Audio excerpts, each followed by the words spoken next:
Good day and welcome to this another episode of What's Happening Today, presented to you by Rapido News Network. So let's get started.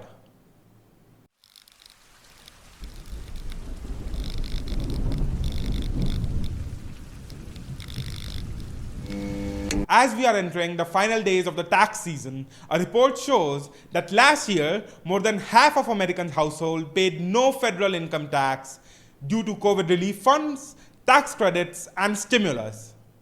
The Non-Partisan Tax Policy Center estimates that 57% of US households paid no federal income tax for 2021, up substantially from the 44% before the pandemic.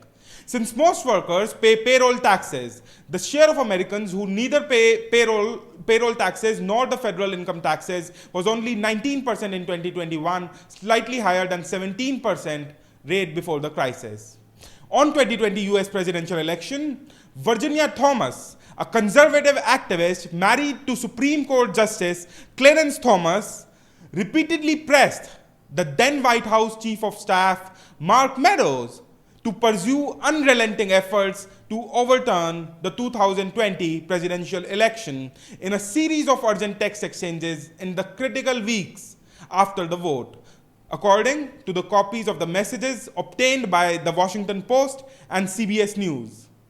Now, Florida's Adam Johnson, who took Speaker Nancy Pelosi's lectern on January 6th protest, is hosting a party at Caddy's in Bradenton, Florida on April 1st, according to a Facebook event page, before surrendering to serve 75 days in prison for his role in the January 6th insurrection of the US Capitol.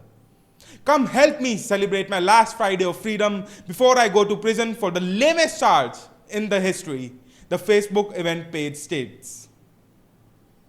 In Europe, President Biden wraps up his 3-day trip on Saturday, having met with NATO leaders over the military and economic responses to the Russian invasion of Ukraine. The Biden administration is considering sanctions against Russian companies that produce supplies for the military, according to a US official.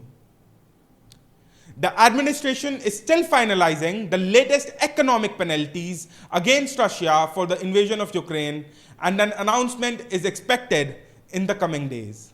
In a speech on Friday from the nondescript beach-walled office in which President Putin has been conducting much of his public business, Russian president made no mention of Ukraine.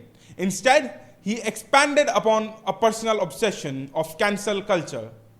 Целую тысячелетнюю страну, наш народ. Говорю о прогрессирующей дискриминации всего, что связано с Россией, которая об этой тенденции, которая разворачивается в ряде западных государств. И при полном попустительстве, а иногда и при поощрении правящих элит. Пресловутая культура отмены превратилась в отмену культуры. Из концертных афиш вымарывают Чайковского, Шостаковича, Рахманинова. Также запрещаются и русские писатели, и их книги. В последний раз такую массовую кампанию по уничтожению неугодной литературы почти 90 лет назад проводили нацисты в Германии. Не так давно отменили и детского писателя Джоан Роулинг за то, что она, автор книг, которые разошлись по миру сотнями миллионов экземпляров, не угодила поклонникам так называемых гендерных свобод.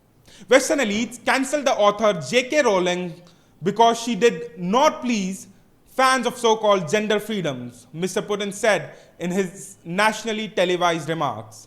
Ms. Rowling was widely criticized in 2020 after voicing support for a researcher whose views were against transgender people. Japan, he claimed, cynically decided to cancel the fact that it was the United States that dropped nuclear bombs on the cities of Hiroshima and Nagasaki at the end of Second World War. And now he said the West is busy cancelling Russia. That was all for the major news update for March 26th. Stay tuned for our next update on the ongoing world affairs. We hope that you find this video helpful. If you like this video, hit like. And to get notified whenever we post something new, hit that bell icon. If you are interested in topics like these, consider subscribing. If you have any suggestions, comments, or anything you want us to know, please post that in the comment sections below. Thank you.